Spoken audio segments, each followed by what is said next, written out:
Esta noche, en Desde las Cámaras, el secretario de Hacienda y Crédito Público comparece ante la Cámara de Diputados para explicar el contenido del paquete económico del año próximo. El Congreso de la Unión avanza en la aprobación de reformas constitucionales en materia de organismos autónomos y en el estudio nos acompaña la senadora por Morena, Cintia López Castro, quien es presidenta de las Mujeres de la Unión Interparlamentaria.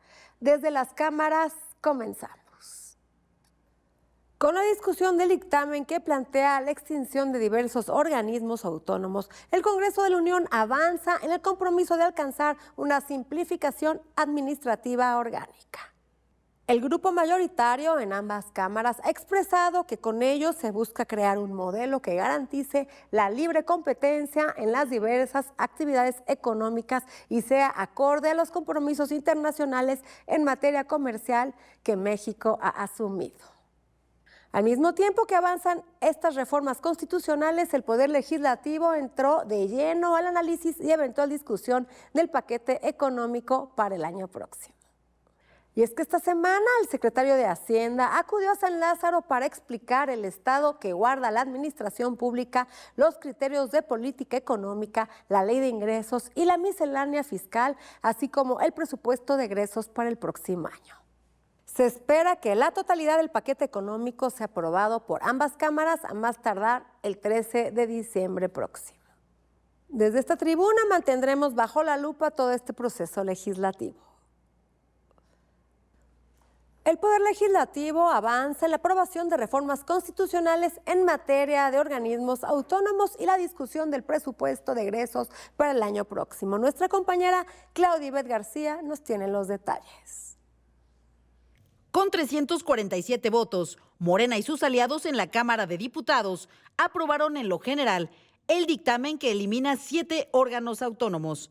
Se trata del Instituto Nacional de Transparencia, Acceso a la Información y Protección de Datos Personales, INAI, la Comisión Federal de Competencia Económica, COFESE, y el Instituto Federal de Telecomunicaciones, IFT, entre otros entes autónomos.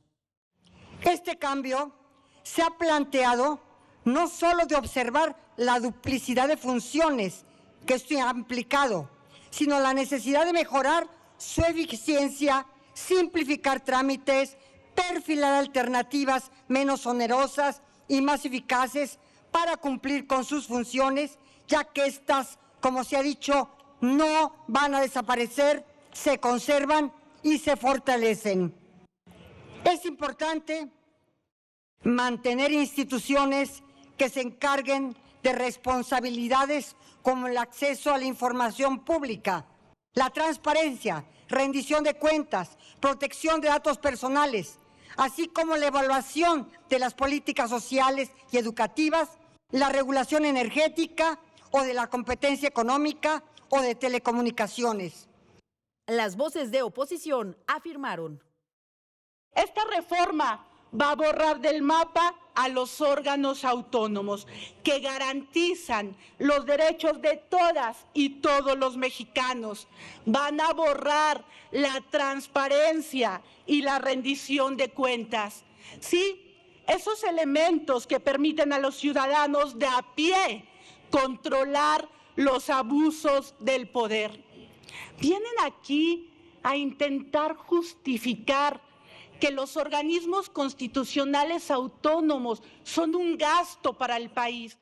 Hoy esta cadena demuestra cómo estamos encadenando a todos los mexicanos para un retroceso histórico, que no tenemos conciencia de lo que estamos haciendo. Y no lo estamos haciendo con conciencia porque es un tema que desconocemos. Para muchos, la transparencia se convirtió en una moda. También en San Lázaro, el titular de la Secretaría de Hacienda y Crédito Público, Rogelio Ramírez de la O, llevó a cabo su comparecencia con motivo del paquete económico 2025. El paquete económico 2025 es un paso hacia la consolidación de un país más próspero, estable y equitativo. Es la manifestación de nuestro compromiso con la estabilidad macroeconómica y la gestión responsable de las finanzas públicas.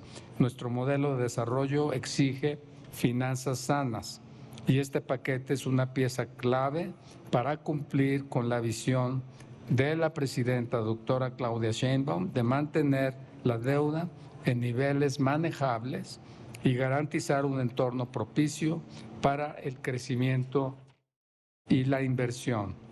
Aunque no se han incluido los posibles resultados de estas medidas en las proyecciones de ingresos, seguimos comprometidos con una política de ingresos realista y responsable.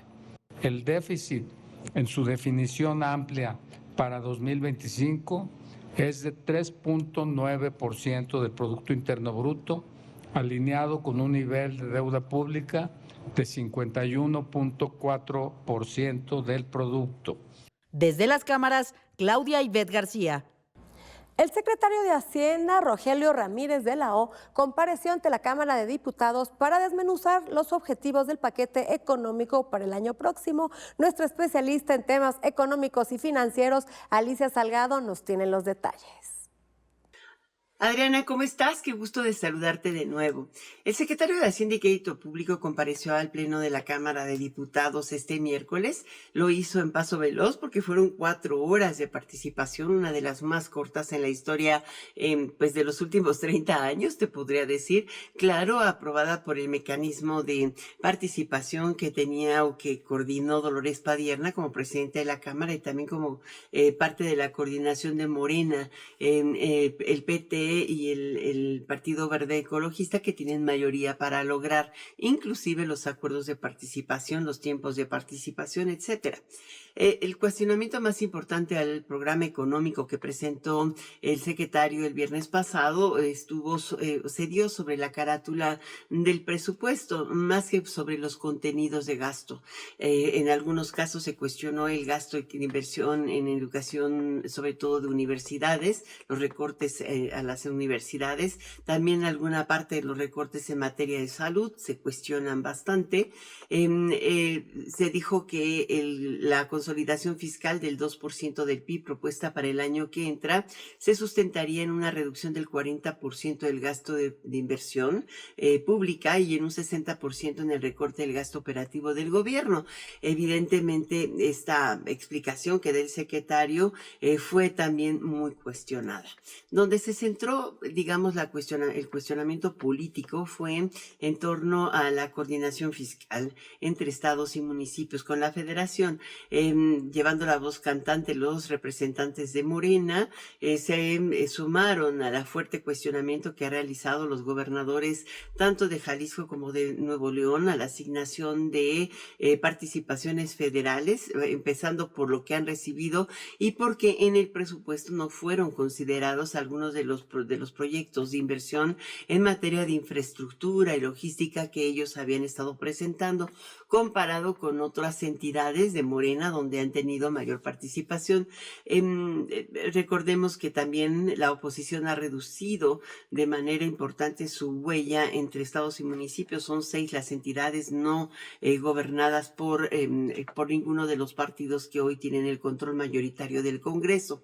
El paquete económico, el secretario lo defendió diciendo que el sector privado en su mayoría se ha equivocado en las estimaciones de crecimiento económico en los últimos 4 o 5 años, porque normalmente ajustan sus pronósticos trimestre tras trimestre y que en el caso del sector público se tiene que formar expectativa, no pueden ir cambiando mes a mes lo que piensan, sino que tienen que tomar datos duros como el consumo interno, cuánto gasta la gente en tarjetas de crédito, cómo se consume en los centros de abasto en general, en las tiendas de abarrote y también los datos que tiene puntuales y directos del SAT. En estas condiciones dijo que el consumo interno es el principal motor de crecimiento que tiene la economía mexicana y que ellos esperan que puntualmente la economía crezca 2.3% el año que entra, pero podría situarse entre 2 y 3%. No habla del efecto que pudiera tener alguna medida de carácter arancelaria impuesta por el presidente que llega a los Estados Unidos, Donald Trump. Dice que esto no se está considerando ni lo va a considerar. Ahora, otro de los temas importantes, además de esta consolidación fiscal de 2% para este año, dice que se va a mantener el esfuerzo durante los 2 siguientes. El próximo sería el 26, con una reducción del 1% del déficit fiscal, y al siguiente, sumando, claro, otra 1% para terminar en el 2027, esto es en el trienio, en 2.9% del PIB, el déficit hasta 2.5 podría alcanzar. Pues mira, una meta de largo plazo que implicaría estabilidad macroeconómica y darse margen de maniobra hacia adelante para consolidar lo que llama la presidenta Sheinbaum la cuarta T, o el segundo piso de la cuarta T, donde lo irrenunciable en materia de gasto es la mega bolsa de subsidios sociales por 880,000 millones de pesos. Yo pongo este tema bajo la lupa desde las cámaras. Adriana, hasta la próxima semana. Uno de los rubros de mayor relevancia del presupuesto para este año es el apoyo a los jóvenes y al sector educativo. Vamos con la entrevista que nos preparó nuestro compañero Víctor Sánchez Baños. Los mexicanos necesitamos que nuestras generaciones, nuestras próximas generaciones estén preparadas para enfrentar lo que viene. Lo que viene serían nuevas carreras, nuevos retos desde el punto de vista económico y sobre todo la satisfacción de poder vivir adecuadamente y de frente al futuro. Esas generaciones de jóvenes son millones de niños que se están preparando para ser jóvenes y para ser adultos. Todo esto nos lleva a un solo aspecto. ¿Se necesita nada más dinero? ¿Se necesita toda una estrategia educativa? ¿Qué es lo que necesitamos los mexicanos para tener mejor educación y que abarque a todas las generaciones? De eso vamos a platicar con el diputado Luis Humberto Fernández del partido Morena en el estado de Querétaro. Mira, qué hacer es gran parte de lo que se ha venido haciendo desde el gobierno del presidente López Obrador, que es considerar a la educación como un eje también de la política social. En el caso de lo que está haciendo la doctora Claudia Sheinbaum es algo muy importante, que tiene como antecedente lo que se hizo en la ciudad.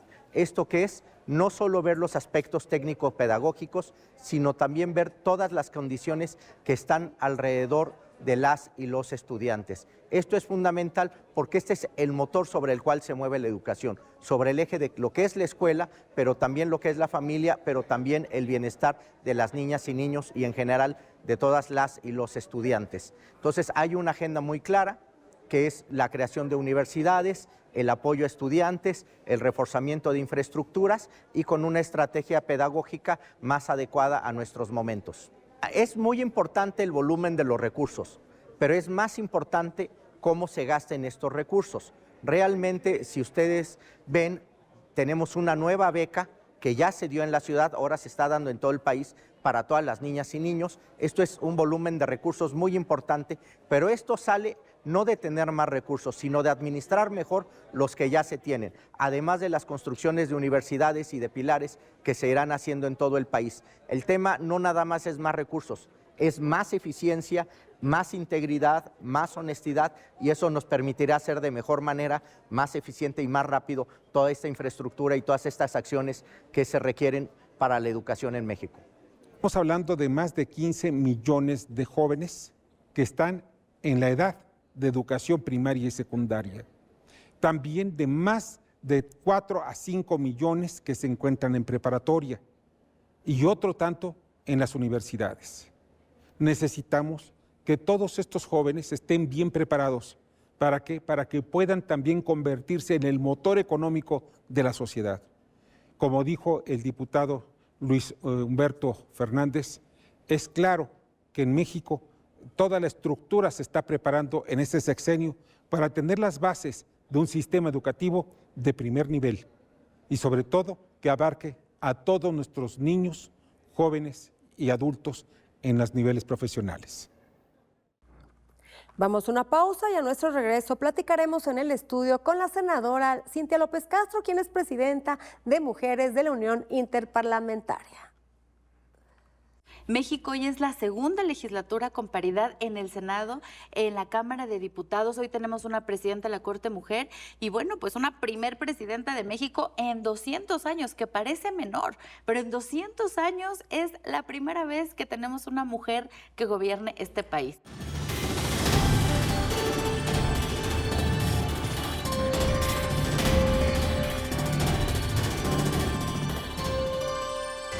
En Administración Pública está doctorada. A nivel internacional, parlamentaria premiada. Cintia López Castro es nuestra invitada. Preside el tema de mujeres en la Unión Interparlamentaria, organismo mundial de la mayor importancia. De propuestas y alcances nos hablará ahora. De los retos y compromisos nos dirá la senadora. Y estamos aquí en el estudio con la senadora de Morena, Cintia López Castro, quien es presidenta de Mujeres de la Unión Interparlamentaria. Y vamos a platicar con ella sobre la importancia, pues, de este organismo internacional. ¿Cómo estás, Cintia? Muy bien, mucho gusto de estar aquí contigo, querida. Gracias por estar aquí. Platícanos, eres presidenta de este grupo de mujeres interparlamentario. Platícanos primero de qué se trata, cómo se compone y cuáles son los objetivos. Gracias, querida Diana. Pues mira, les platico que soy la primera mujer mexicana en ser presidenta de todas las senadoras y diputadas a nivel mundial. Entonces, a nivel mundial, orgullosamente mexicana. Fue una elección que gané hace prácticamente 2 años, hice campaña en todas partes del mundo, le gané por un voto, estábamos en Bahrein y le gané a una parlamentaria de Bahrein en su propio país. Entonces, bueno, pues esta organización se llama Unión Interparlamentaria. Somos 46,000 diputados y senadores en todo el mundo. Imagínate, es una agrupación. ¿Todos están agrupados todos o solamente algunos países? Todos estamos agrupados. Venezuela. Nos faltan 10 países, somos 186 países. Por ejemplo, Estados Unidos dejó de ser miembro hace 20 años. Nos hacen falta, por ejemplo, algunos países todavía de América, algunas pequeñas islas nos hacen falta todavía, pero bueno, son... Algunos socialistas, comunistas, coreanos. Sí, por ejemplo, hay unos países que no son miembros, pero son 186 países, 46,000 parlamentarios, la sede está en Ginebra, tenemos una oficina aquí en la región en Uruguay, y bueno, somos la organización más grande del mundo de parlamentarios. Entonces, bueno, pues ahí soy la presidenta de Mujeres, y por primera vez en la historia, Adriana, vamos a hacer el primer encuentro en 136 años de la historia de la organización de mujeres parlamentarias, y va a ser en México. Entonces va a ser en marzo, en el mes de la mujer a nivel mundial. ¿En dónde va a ser? Mira, estamos ya en los preparativos, estamos trabajando mucho con la oficina de la presidencia. La presidenta de México, Claudia Sheinbaum, está muy contenta de este evento, al ser la primera... ¿Va a ser aquí en México? Va a ser aquí en México, ¿En la ciudad? Aquí en la Ciudad de México, en el mes de marzo. Vamos a tener más de 350 diputadas y senadoras de todo el mundo, presidentas del Congreso. Entonces, bueno, pues va a ser una cosa extraordinaria. México va a ser sede, nuestra Ciudad de México va a ser sede, y bueno, pues el gran tema es México, campeón de la paridad. Importantísimo. México, bueno, sí. Yo me acuerdo la primera vez que fui legisladora, éramos solamente 30% de mujeres, sí, y hoy somos el 50% en la Cámara de Diputados, en el Senado y bueno, en el gabinete. No sé el porcentaje, pero hay un número de mujeres importante. Sí, hemos logrado muchos avances en materia política de las mujeres. Sin embargo, Cintia, pues las mujeres todavía tenemos miedo de salir en la calle, de subirnos al transporte público. Todavía no existe esta educación, digamos, pues de respetar a las mujeres en la calle, todos estos asesinatos de las mujeres que salen de las maquilas de noche, que las violan, las matan, y todavía esto no hemos podido avanzar. Mira, Adriana, seguramente ese es el gran reto de la primera mujer presidenta, de la presidenta Claudia Sheinbaum, es que no solo que el gobierno de una mujer se vea diferente, que el gobierno de una mujer dé resultados, que cuando gobierne una mujer se note la diferencia. Entonces, yo me siento muy orgullosa porque solamente 8 países en el mundo tienen paridad. Tiene, por ejemplo, Ruanda, que tiene el 65% en sus parlamentos, tiene Cuba, tiene Nicaragua, tiene Nueva Zelanda. Entonces, bueno, pues hoy México. Bueno, y acabas de nombrar países con políticas muy complicadas. Emiratos Árabes Unidos tiene paridad. Entonces, bueno, México es uno de los 8 países en el mundo que tiene paridad. México hoy tiene una presidenta del Ejecutivo, mujer, tiene una Lo que presidenta... Estados Unidos no ha logrado, que no es ha tener logrado. una mujer, su primer mujer presidenta, México lo logró. Y Estados Unidos, Adriana, que muchas veces pensamos que es el ejemplo, a ver, De la solamente democracia. tiene el 30% de mujeres en el Parlamento y la primera mujer presidenta fue Nancy Pelosi hace apenas unos años. México hoy es la segunda legislatura con paridad en el Senado, en la Cámara de Diputados. Hoy tenemos una presidenta de la Corte Mujer y bueno, pues una primer presidenta de México en 200 años, que parece menor, pero en 200 años es la primera vez que tenemos una mujer que gobierne este país. Sobre todo en este país que ha sido etiquetado como un país Machista, y que no respeta a las mujeres. Pero faltan muchos avances en materia, pues sobre todo de protección a la seguridad, a la integridad. Ahora con esta reforma judicial, que los MPs puedan tener la capacidad de tomar las denuncias de las mujeres como algo serio y formal. Si una mujer va y denuncia a su novio porque la amenazó o porque la golpeó o porque abusó sexualmente de ella, que lo puedan tomar con seriedad, porque muchas veces los MPs no están capacitados para esto. Y pues sucede lo que está sucediendo en el país. Y mira, necesitamos, como bien dices, políticas públicas con perspectiva de género. Se va a aprobar el presupuesto en la Cámara de Diputados, necesitamos que tenga perspectiva de género. Por ejemplo, aprobamos recientemente en el Senado de la República la reforma de igualdad sustantiva para que además se apoye a las mujeres con un apoyo a partir de los 60 años. Hay en esta legislatura en el Senado parado la ley de cuidados. De los 60 a los 65, porque 60. es un hueco. Que no es estaba. un vacío que no estaba, Sí, se correcto. apoya a partir de los 65. Exacto. Y ahora es a partir de los 60. ¿Solo a las mujeres o también a los hombres? Las mujeres, las mujeres. Esa fue la primera reforma de la presidenta Claudia Sheinbaum. Y bueno, pues también ahora tendremos el reto de la ley de cuidados, que todas las personas que destinamos más de 30 horas a la semana a cuidar a un hijo, a un esposo, a un familiar, a un abuelo, a un padre enfermo. Es un trabajo. Mal pagado porque nadie te paga y es complicado. Bueno, nosotras que somos mujeres, que tenemos hijos, que trabajamos. Va a haber una remuneración. Que tenemos que llegar al Festival del Niño, trabajar y bueno. Y cumplir en el trabajo, pero además el año pasado se quitó esta herramienta, se pudiera llamar herramienta importante, que eran las estancias infantiles, en donde las mujeres con tranquilidad podían dejar a sus hijos en un lugar pues vigilado, seguro, donde además estaban con aprendizaje, se eliminó. Pero te tengo una buena noticia, Diana, que aquí lo tocamos en tu programa varias veces. Van a regresar las escuelas de tiempo completo. Van a regresar las escuelas, ahora se van a llamar escuelas de jornada ampliada, y a mí me da mucho gusto porque fue una lucha de todas las mujeres y ahora con la presidenta Claudia Sheinbaum es una de las cuestiones que va a regresar, esta jornada ampliada que permitían, como tú bien dices, recoger a los niños a las 4 de la tarde. Será una prioridad que en las escuelas les puedan dar de comer a los niños, porque un niño desnutrido, pues por supuesto no puede pensar, no puede hacer un examen, no puede tomar una clase.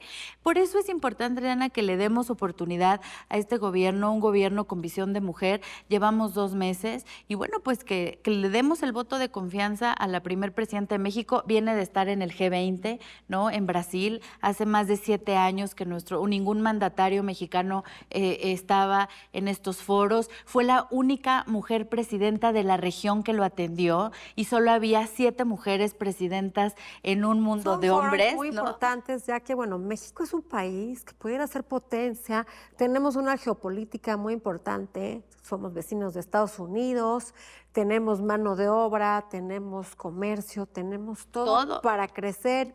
triunfar, y es importante estos foros porque es importante que los países pues pinten en la geopolítica internacional, que sean considerados por otros países para sus políticas, mejores prácticas y hasta asesorías internacionales. Totalmente, por eso este foro que vamos a tener en marzo, al que estarás invitada, será un honor que nos acompañes, este primer foro mundial, Adriana, no se ha hecho en todo el mundo. ¿Este grupo es fomentado por la ONU o es independiente o cómo se creó? Mira, esta Unión Interparlamentaria se fundó en 1889. Se fundó por un parlamentario de Francia, un inglés y un húngaro.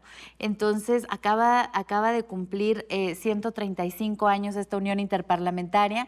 Es una unión de todos los parlamentarios, diputados y senadores a nivel mundial, y es exactamente como la ONU. Tenemos el mismo mandato, los mismos estatutos, pero la ONU habla de gobiernos, agrupa gobiernos. Y esta Unión Interparlamentaria es exactamente igual que la ONU, pero de puros parlamentarios. De hecho, somos miembro observador en Naciones Unidas. La Unión Interparlamentaria tiene un lugar en la Asamblea General. La Unión Interparlamentaria agrupa, por ejemplo, todos estos parlamentos del Parlatino, ¿no? El Parlaméricas, el Parlamento Europeo, son miembros de la Unión Interparlamentaria, que es como el gran aglutinador de todos los parlamentarios. Entonces, esta reunión que va a ser en marzo en México, en la Ciudad de México, encabezada por la presidenta, pues va a ser algo histórico, no solo para México, sino para el mundo. Pues muy importante, Cintia, mucho éxito. Aquí Gracias, estaremos dándole gracias. seguimiento Gracias. a este foro interparlamentario que va a ser aquí en la Ciudad de México. Es tiempo de mujeres. Gracias por estar aquí con Gracias. nosotros. Se nos acabó el tiempo, pero no dejen de vernos próximo jueves en el único programa de la televisión que pone bajo la lupa el quehacer legislativo. Buenas noches.